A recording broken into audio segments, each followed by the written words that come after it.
Disculpen, hermanos, que tenemos muchos problemas para transmitir, pero aquí estamos y seguimos. Esta es la segunda, ¿verdad? O la tercera parte. La segunda, ¿cómo se llama? Continuación. Pero es la tercera parte. Bueno, estaba diciendo de que el Señor habló profecías para tiempos de su momento y para tiempos futuros, ¿verdad? Muy lejanos y para tiempos muy cercanos.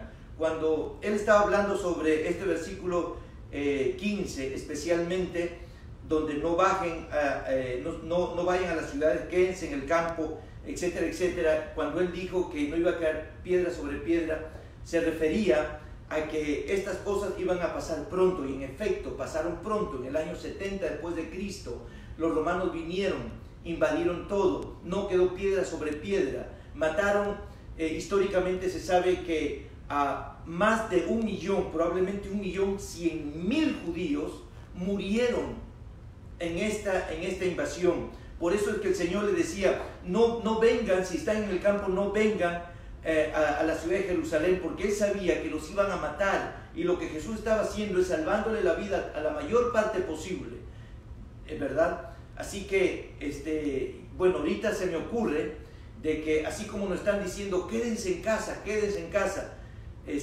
nos están salvando la vida, pero aquellos que no obedecen y salen de sus casas tienen más probabilidades del peligro, ¿verdad? Así que el Señor estaba salvando la mayor cantidad posible de judíos porque sabía lo que venía, el castigo que venía. Así que el Señor tiene una profecía para el pueblo de Israel en el capítulo 24, y la profecía, de la manera como lo veo muy personalmente, es que al principio del capítulo 24, en los primeros versículos y también del 15 en adelante, el Señor está hablándole a Israel, al pueblo judío, a su pueblo, y le dice, esto es lo que va a venir. Y ¿saben qué? Con esta invasión romana, y que mataron a más de 1 millón de judíos, los judíos comenzaron a esparcirse por todo el mundo. Y en la teología se conoce a este periodo o a este momento como el comienzo de la edad o de la era de los gentiles, y termina el periodo de Israel. El periodo de Israel viene desde Abraham, Isaac y Jacob hasta este preciso momento, año 70 después de Cristo, la invasión romana sobre Jerusalén y sobre Israel, una matanza de más de 1 millón de judíos. Los judíos se esparcen por todo el mundo. A partir de ese momento los judíos comienzan a esparcirse por todo el mundo, especialmente en las zonas de Europa oriental y por todo el mundo en general, lo que se llama la diáspora. Entonces, no sé si ustedes me están siguiendo, pero a mí me asombra esta señal de cómo el Señor nos dice al principio del capítulo 24 sobre cómo Israel va a terminar en las próximas décadas. Un pueblo con una gran calamidad, con una matanza infernal y con una huida descomunal. Por eso dice, orad pues que vuestra huida no sea en invierno ni en día de reposo. Así que aquí nos está refiriendo al rapto de la iglesia, como se refiere al final de este capítulo, al rapto de la iglesia, porque el rapto de la iglesia no es huir. Nosotros no estamos huyendo. El que huye es porque no quiere hacer frente a algo, ¿okay? Hay una parte positiva en esa palabra, pero no es mi momento para explicar esto. Pero la segunda venida de Cristo, o el rapto de la iglesia, el evento con el que va a comenzar la segunda venida de Cristo, no es una huida, no estamos escapando de este mundo. Entonces, cuando le dice huyan, es porque le está diciendo que esta profecía no es para el fin del siglo, no es para el fin del mundo, sino es para los próximos años que vendrán. Va a venir un gran problema, un gran desastre, y ustedes van a huir. Y en efecto, el pueblo judío huyó por todo el mundo. Casi 2000 años este pueblo ha estado viviendo en todas partes de Europa, en América, en Estados Unidos, América Latina, Estados Unidos, en África, en Oceanía, en todo el mundo. Y dicen los historiadores y las personas que saben mucho de esto, que nunca ha habido un pueblo más fiel y más leal a su tierra que el pueblo judío, porque por cientos de años que pasaron casi 2000 años hasta que ellos volvieron a su tierra, y sin embargo nunca perdieron su cultura, sus principios religiosos, su manera de ver la vida de acuerdo a la Torá, a los primeros 5 libros de la Biblia que ellos usan. Un pueblo que amaba su tierra y un pueblo que ha sido perseguido por años, un pueblo que en el tiempo de la Alemania nazi, que querían exterminar a todos los judíos del mundo, y exterminaron, no me recuerdo si es 6 u 8 millones de judíos solamente en esa área. Increíble cómo el mundo le daba la espalda a este pueblo, porque era un castigo realmente por haber rechazado al Mesías, por haber rechazado a Jesucristo. Y querido hermano, querido amigo, el que rechaza a Cristo está rechazando a Dios. El que rechaza a Dios está rechazando la salvación de su alma. Queridos hermanos y amigos, hay infierno y hay cielo. Y dependiendo de nuestra aceptación o rechazo a Jesucristo, vamos a ir al infierno o vamos a ir al cielo. En palabras más simples, rechazas a Cristo, te vas al infierno. Aceptas a Cristo, te vas al cielo. Mire qué tan fácil es tomar esta decisión. El pueblo de Israel, esta es la historia triste del pueblo de Israel. Mateo 24 les predijo, ustedes les va a venir un desastre descomunal, que van a huir por todas partes del mundo. Luego, al final,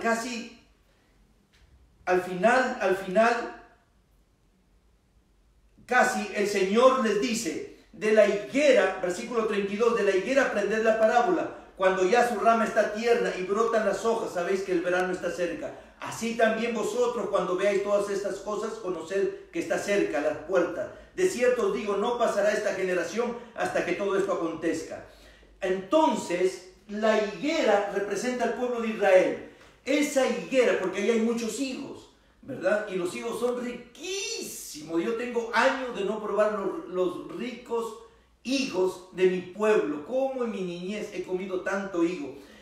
La higuera es el símbolo de Israel.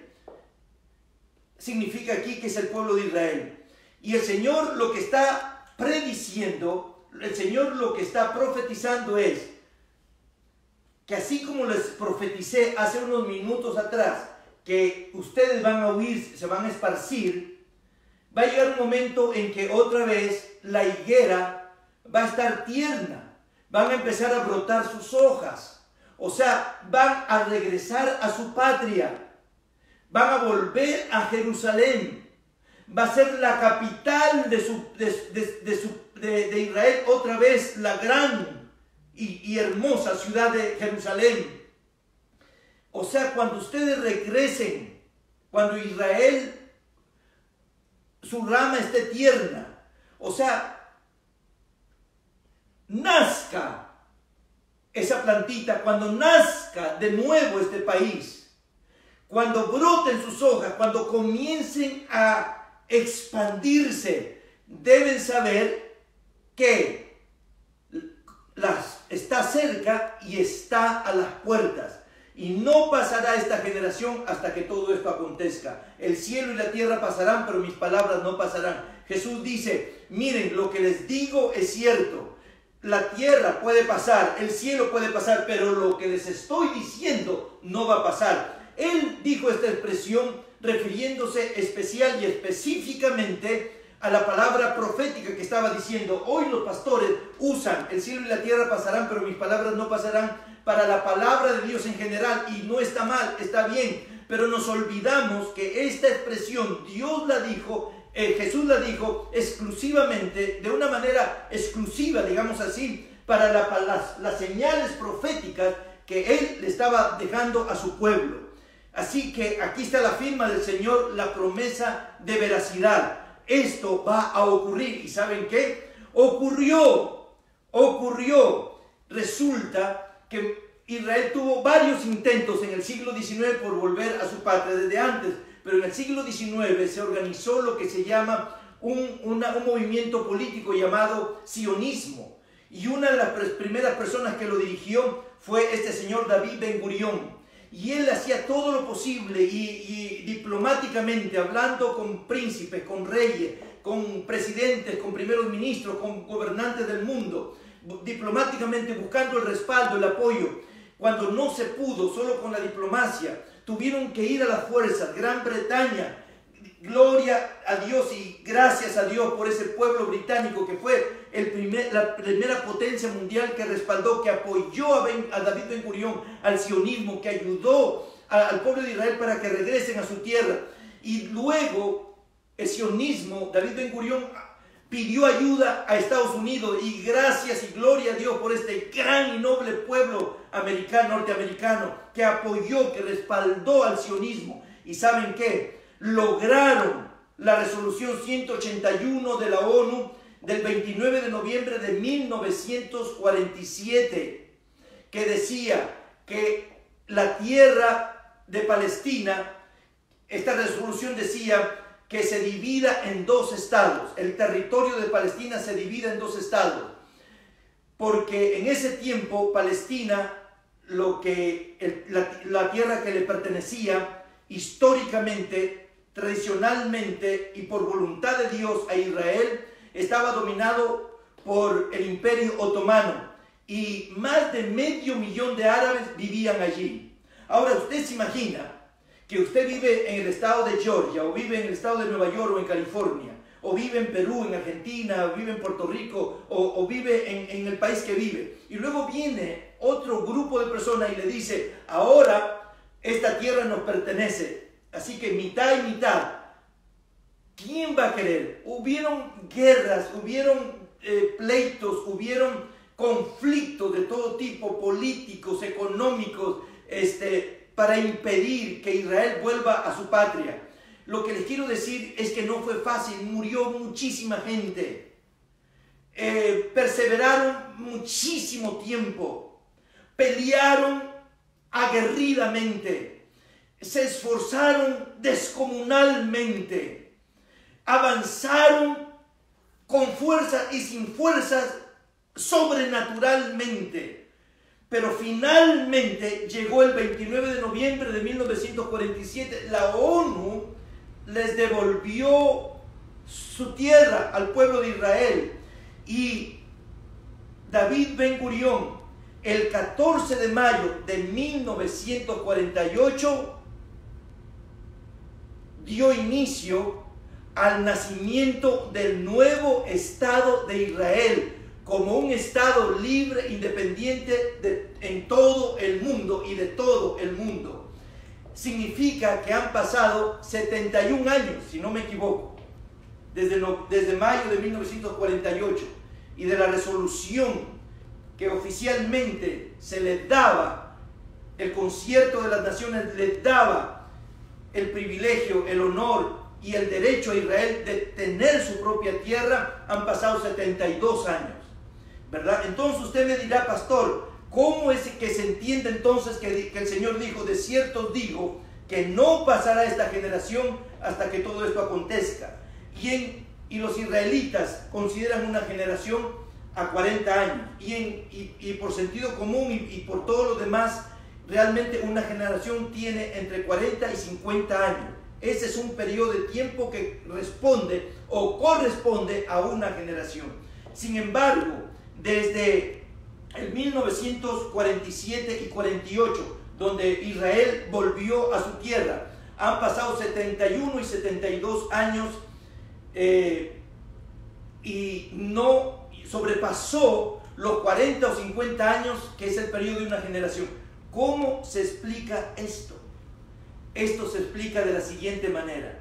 Cuando Jesús dijo que iban a suceder todas estas cosas, llegó un momento que Él dijo que ni Él mismo sabía ni el día ni la hora que iba a ocurrir. El Señor no nos ha revelado el día ni la hora, pero sí nos ha revelado que estas señales, no solamente el nacimiento del pueblo de Israel, o el renacimiento del pueblo de Israel, o la vuelta, el regreso de Israel a su patria, el tomar posesión de su patria, no solamente se refería a esta profecía, a esta señal, sino a todas las señales en Mateo 24, de que estas señales se iban a intensificar o iban a incidir, iban a llegar a un punto climático en un periodo de 40 años.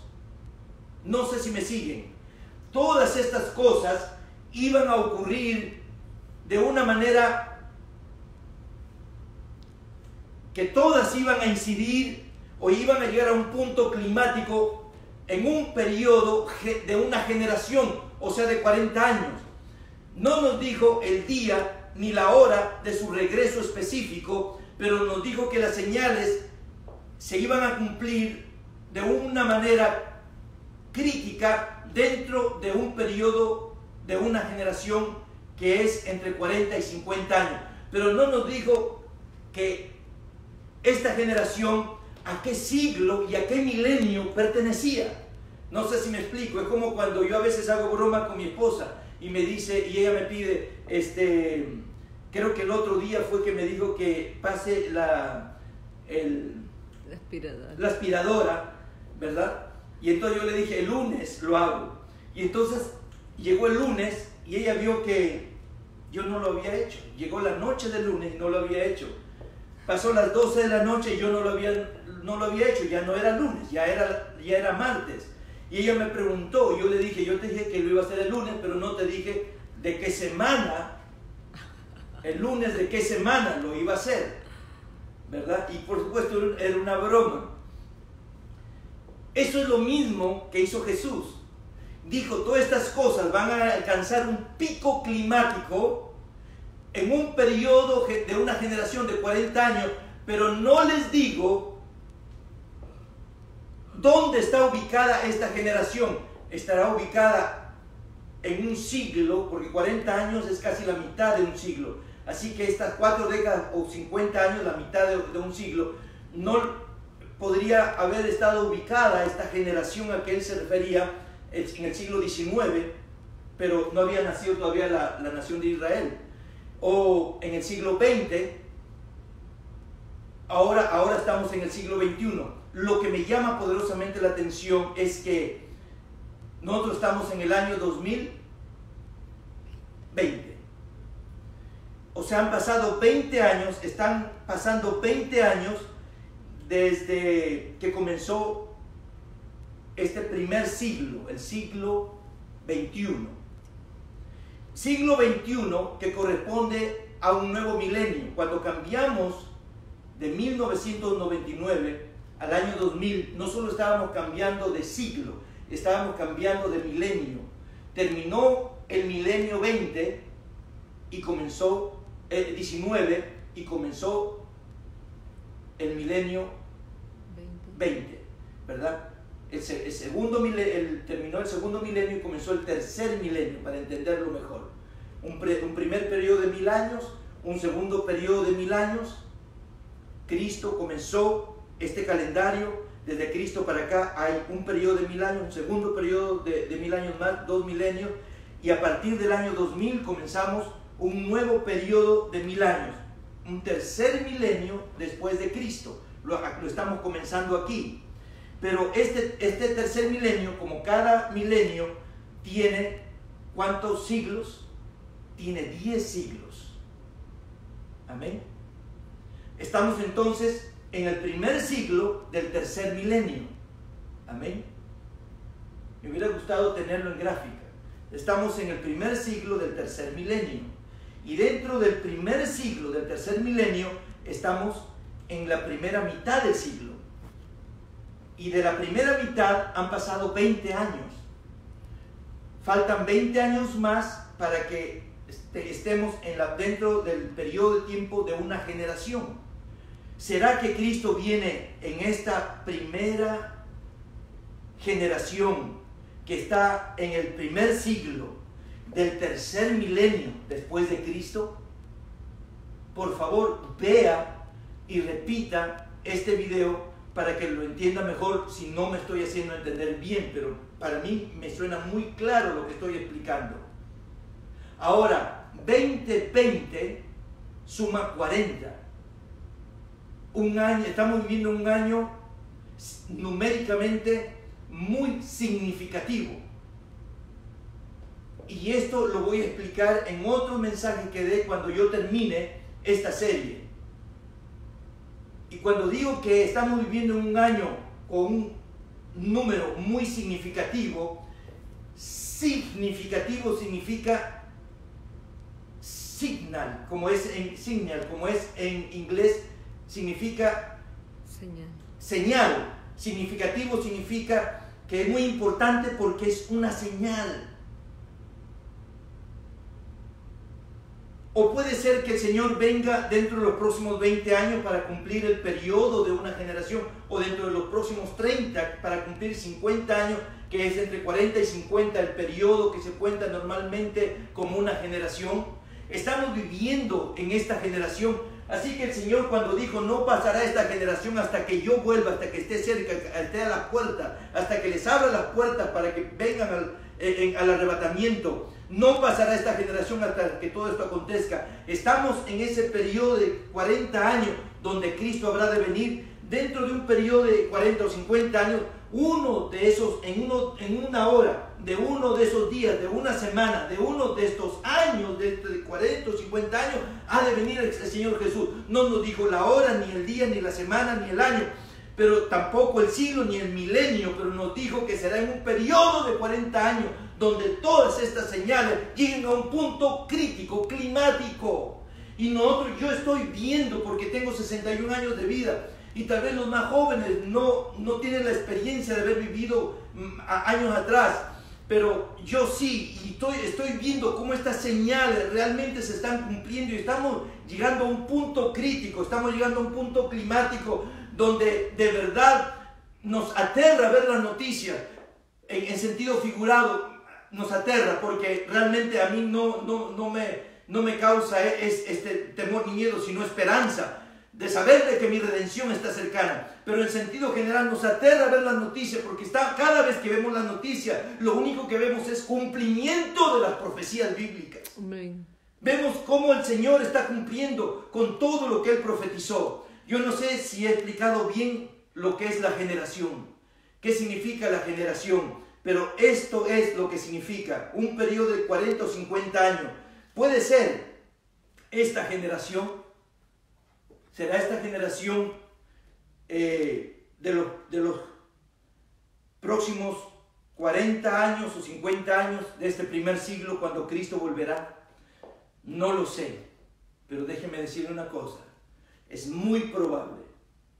Si yo lo pusiera en una balanza, la balanza de las probabilidades, para mí pesa más las probabilidades de que el Señor venga que las posibilidades de que Él no venga en esta generación. Quiero animarte con todo mi corazón.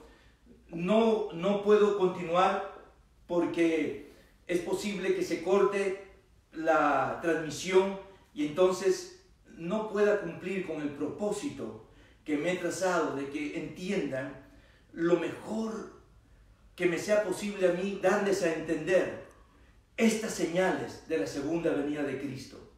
Pero quiero concluir con unos pasajes que estos sí me llenan de temor. Estos pasajes sí me llenan de temor. Mateo 24, 30 y 31. Justo antes de que el Señor hable sobre la señal de Israel, dice: entonces aparecerá la señal del Hijo del Hombre en el cielo, y entonces lamentarán todas las tribus de la tierra. Y verán al Hijo del Hombre viniendo sobre las nubes del cielo con poder y gran gloria. Y enviará a sus ángeles con gran voz de trompeta, y juntarán a sus escogidos de los cuatro vientos, desde un extremo del cielo hasta el otro. Aquí hay muchas cosas que me llaman la atención, pero solo voy a mencionar una. Enviará a sus ángeles con gran voz de trompeta. La trompeta, este elemento juega juega un papel demasiado importante en la segunda venida de Cristo y merece, aunque sean unos minutos de nuestra atención. Enviará a sus ángeles con gran voz de trompeta y juntarán a sus escogidos. Primero van a tocar las trompetas y luego van a juntar a los escogidos de los cuatro vientos. En 1 Corintios capítulo 15, 51 y 52, Jesús dijo lo primero, en Mateo 24 que acabo de leer. En 1 Corintios 15, Pablo escribe: he aquí os digo un misterio, no todos dormiremos, pero todos seremos transformados. Está hablando del arrebatamiento. Dice, en un momento, en un abrir y cerrar de ojos, a la final trompeta, porque se tocará la trompeta 2 veces.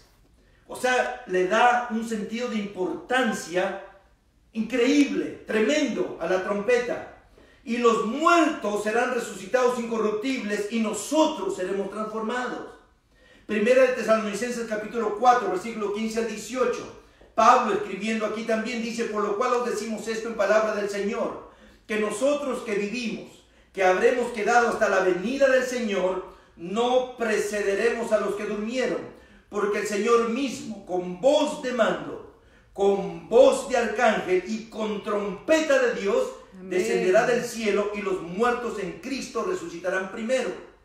Luego nosotros, los que vivimos, los que hayamos quedado, seremos arrebatados juntamente con ellos en las nubes para recibir al Señor en el aire, y así estaremos siempre con el Señor. Por lo tanto, alentaos los unos a los otros con estas palabras. Mi propósito es alentarles, no atemorizarles. Pero si hay temor, el temor a Dios es correcto, está bien. Si produce un temor positivo, está bien. Un temor que nos hace acercarnos a Dios, un temor que nos hace humillarnos, arrepentirnos de nuestros pecados, un temor que hace alejarnos del pecado y acercarnos al Señor. Ese temor es bueno. Por lo tanto, alentaos los unos a los otros con estas palabras. Te aliento con estas palabras. Dice que la trompeta de Dios sonará y luego sucederá el rapto de la iglesia. Así que hay 3 pasajes que te he leído. Hay más, pero con estos 3 pasajes te quiero concluir esta parte, esta señal. ¿Qué significa la trompeta? Número 1, la trompeta es una señal de alarma. Si tú ves películas de guerra, ¿verdad? En la antigüedad se tocaban trompetas para alarmar al pueblo, alarmar al ejército, que venía el ejército enemigo. Que nos han puesto una trampa, nos han hecho dormir y resulta que a la medianoche están llegando el ejército para atacarnos. Y los atalayas, los vigías, los que están arriba en los muros, vigilando. Por eso el Señor dice que hay que vigilar, hay que estar alerta. Suenan las trompetas, suenan un sonido de alarma para despertar. Ese era el propósito, para alarmar, para despertar a los que estaban dormidos. Y te digo que no hay palabra más segura que la palabra profética de la Biblia. Amén. Amén. Y tú dirás: pastor, pero todavía no me dice qué significa las trompetas. ¿Sabes qué significan las trompetas? Lo que estoy predicando todos estos domingos, iglesia. Lo que estoy predicando todos estos domingos, amigos, familia. Los pastores que estamos predicando el evangelio del reino, no solo el evangelio, ya lo expliqué en domingos pasados, pero los pastores que estamos predicando la primera y la segunda venida de Cristo, somos la trompeta de Dios. Amén, aleluya. Somos la trompeta de Dios que estamos dando el sonido de alarma, diciendo: iglesia, despierta. Hoy en día la iglesia está dormida en conciertos en lugar de estar despierta, aprendiendo la palabra profética de Dios. Hoy en día la iglesia está dormida en programas que los divierten en lugar de estar despiertos en alarma, esperando al Señor, estudiando las señales de los tiempos. ¿Cuándo usted ha visto un concierto profético? ¿Cuántas veces se le ha invitado a usted para ir a una campaña de profecía bíblica? No se predica que Cristo viene. No se enseña que la iglesia será arrebatada. No se está alarmando al pueblo. No se está enseñando a la iglesia y al mundo en general. No se les está tocando la trompeta. Los pastores que predicamos el evangelio del reino, la primera y la segunda venida de Cristo, somos las trompetas. Amén. Desde niño me enseñaron esta doctrina de la segunda venida de Cristo. Desde niño yo iba a las campañas de este maravilloso predicador puertorriqueño Gigi Ávila. Cristo viene, predicando que Cristo viene. Y yo desde chiquito decía, yo voy a ser como Gigi Ávila. Siempre voy a predicar que Cristo viene. Siempre voy a enseñar que Cristo viene. Y las personas, los hermanos que me conocen saben que desde joven, desde niño, a través de los años, siempre he procurado enseñar y enseñar cada año, cada vez, cada domingo, todas las veces que he podido incidir, enfatizar este mismo mensaje. Cristo viene pronto, de que viene, y de que pronto, y de que la iglesia no está lista. Muchos no lo están. La iglesia no se va a ir en el rapto de la iglesia. La iglesia no se va a ir en el rapto de la iglesia. ¿Saben quiénes se van a ir en el rapto de la iglesia? El remanente de Dios. Aquel grupo pequeño que está dentro de las iglesias locales, que de verdad están de corazón por Dios y no están por diversión por Dios. Esa es la gente que se va a ir en el rapto de la iglesia. Habrán muchas sorpresas, pero más que nada habrán muchos sorprendidos ese día, cuando se den cuenta que se fue la esposa, o se fue el esposo, o se fueron los padres, yo no me fui, o se fueron mis hijos, pero yo no fui, se fue mi hermano, pero yo no me fui en el rapto de la iglesia. Trompeta, cristiano que me escucha, si estás de acuerdo conmigo, sé una trompeta, tienes que ser una trompeta, sopla como una trompeta, vive como una trompeta, habla como una trompeta, alaba a Dios como una trompeta. Comunícate como una trompeta, relaciónate con la gente como una trompeta, suena como una trompeta, vístete como una trompeta, mira como una trompeta, sé como una trompeta, sé una trompeta en las manos del Señor. Deja que Él te use, háblale a la gente, predícale, enséñale. Cristo viene pronto, Cristo viene pronto. La gente te va a escuchar porque Dios está esperando que la iglesia comience a predicar el evangelio del reino para que la gente se comience a convertir de verdad. Pero la gente no se convierte porque solo está escuchando un evangelio incompleto. La trompeta es alerta. Así que ya te expliqué por qué significa alerta y quiénes somos las trompetas. En segundo lugar, en el Antiguo Testamento se llamaba o se convocaba al pueblo de Israel para ir al tabernáculo de reunión a través del sonido de trompeta. Dios está sonando la trompeta. ¿Sabes por qué? En este tiempo hay un pueblo que sí es trompeta. Hay gente que sí está escuchando a trompetas de Dios, hablando el evangelio del reino, hablando que Cristo viene pronto y hablándolo bien, centrados en la palabra. No con cuentos y con interpretaciones meramente humanas, sino centrados en la palabra, sin quitarle y sin añadirle. Querida iglesia, Dios está convocando a su pueblo. Cuando tú me escuchas estas enseñanzas, cuando tú escuchas a otros pastores que están hablando lo mismo, los pocos pastores que están hablando lo mismo, Dios te está no solo alertando, sino Dios te está convocando. Amén. Mira qué privilegio. Cuando yo escucho las noticias deportivas y dice el Barça, el Barcelona, o el Real Madrid, o el Chivas, o el América, o el Inter, o tal o cual famoso equipo de fútbol en el mundo, dice, ha convocado a tal jugador Qué privilegio es para ese jugador haber sido convocado por un equipo tan millonario, importante, famoso.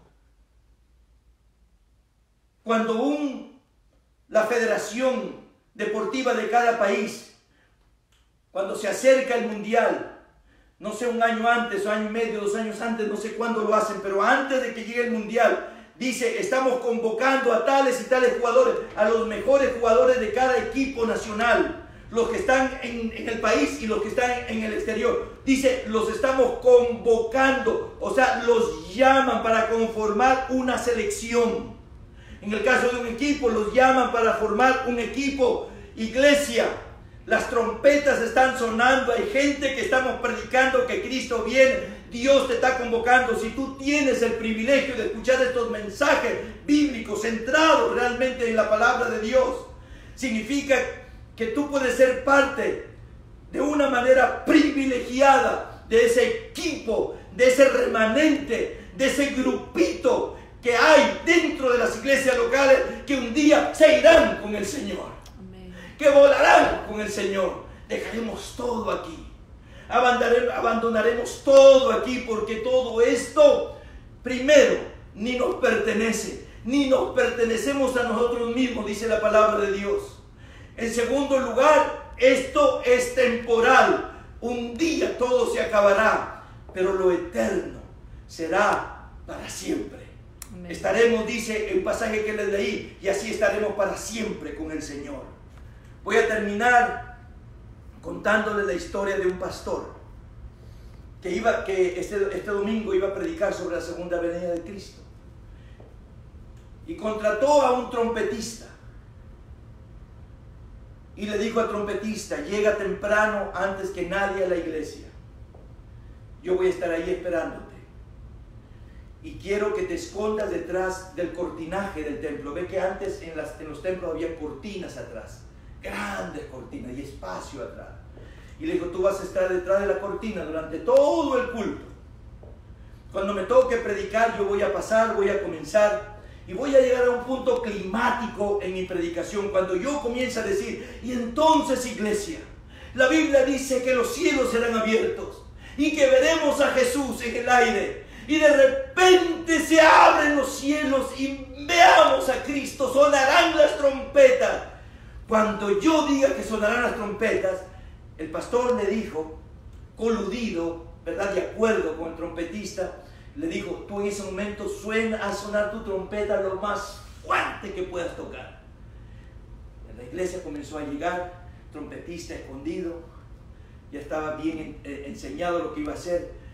El tiempo de las ofrendas, el tiempo de las alabanzas terminó, y los anuncios, pasó el predicador, el pastor comenzó a predicar. Y así pasaban los minutos y los minutos. El trompetista estaba listo para tocar, y de repente él estaba hablando y llegó a un punto climático en su enseñanza, y empezó a describir cómo los cielos se iban a abrir y las trompetas iban a sonar para ver a Jesús. Y le dijo: miren allá arriba, miren cómo si las está abriendo los cielos y las trompetas sonarán.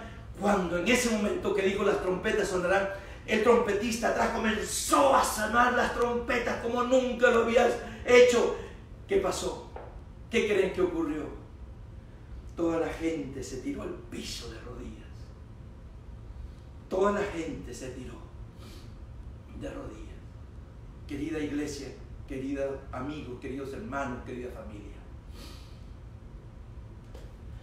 todas estas señales son una trompeta. Y yo de ti, ante estas enseñanzas, ante estas profecías, debo tirarme al piso. Ante esta pandemia, yo debo de vivir todos estos días en el piso de rodillas, porque esto está sonando como una trompeta, más fuerte que cualquier otra cosa, más fuerte que cualquier sonido. Mira, ¿dónde están las opiniones de los actores de Hollywood? ¿Dónde están ahora las opiniones de los famosos y de los multimillonarios de Wall Street y de la gente que ha acumulado más riquezas que nadie?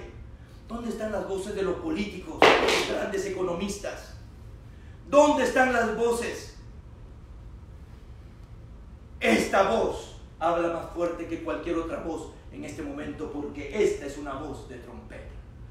Por favor, como estén en este momento en sus casas,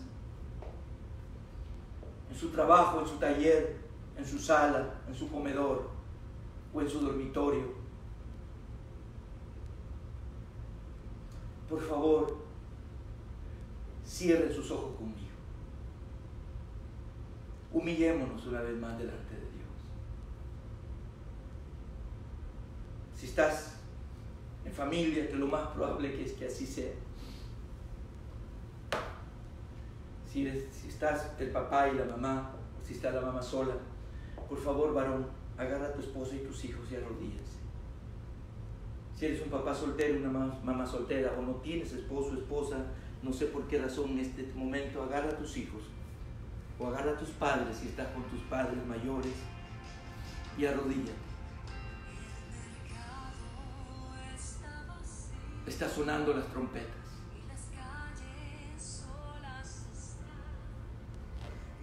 Israel ya volvió. Una generación.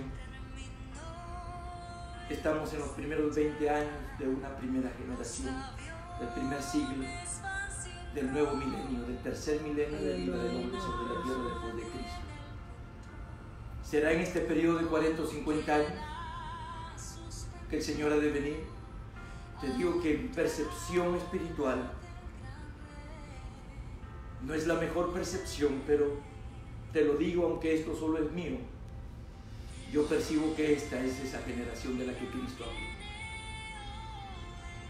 Y si yo me equivocaré y llegaré el 2040, llegaré el 2050 y no ha venido el Señor, y si yo estoy vivo, que lo más probable que así sea, te voy a decir, tal vez sea en este nuevo periodo, en este segundo siglo del tercer milenio. Israel estuvo así por 2 milenios profetizando. El próximo año nos reunimos en Jerusalén, el próximo año. Y pasaban los años y nunca ocurría, pero llegó un año en que el próximo año ellos celebraron sus fiestas. Todos los años te estoy predicando sobre este tema y te digo, tal vez este año nos vemos en el cielo. Han pasado los años y todavía, pero llegará un año que será el año. Llegará ese año. Llegará ese año. Todo tiene su fecha de caducación. Todo tiene fecha de caducación. Y esto también tiene fecha de caducación. Llegará el año en que se cumplirá, porque será la fecha de caducación. El año que Cristo ha de venir. Será hoy. Todo es posible. Todo es posible. Padre Celestial, te doy muchísimas gracias. Y humildemente te doy las gracias por hacerme una trompeta, Señor. Desde niño he sido impactado por la doctrina de tu segunda venida de Cristo. Y es en la que he tratado, Señor, no solo de enseñarla continuamente, sino de vivirla continuamente, viviendo a la expectativa, como yo siempre digo. Yo vivo a la expectativa de la segunda venida de Cristo, o sea, yo vivo esperando el retorno de Jesucristo. Y sabes que no he sido tu mejor hijo, lejos de ser tu mejor siervo. Soy el último, el más inútil, el más incapaz. Gracias. Y aun cuando esto es lo mejor que he podido hacer en el ministerio, no lo he hecho de la mejor manera. Pero si algo bueno he hecho, Señor, ha sido en ser una trompeta, en alarmar a tu iglesia, en decir a tu iglesia que viene una convocatoria global, una convocatoria mundial, a que todos los entendidos, a todos los sabios en tu palabra, a todo de corazón inclinado a tus caminos, tengamos el privilegio, Señor, de ser parte de este grupo pequeño de gente que va a irse en el rapto de tu iglesia. Y sé que es pequeño, Señor, porque tú dijiste que hay dos caminos, el camino ancho y el camino angosto. En el ancho van multitudes de personas, incluyendo mucha gente, Señor, espiritual, entre comillas. Pero en el camino angosto van pocas personas. Esas pocas son tu verdadera iglesia, Señor. Por eso sé que en el rapto se irá poca gente. Y lamento tanto tener que predicar esto, porque tal vez se quede gente que amo. Te pido, Señor, cada día por mi esposa, por mis hijos y por mis nietos. Tal vez no pueda salvar al mundo entero, pero ayúdame a salvar a mi familia.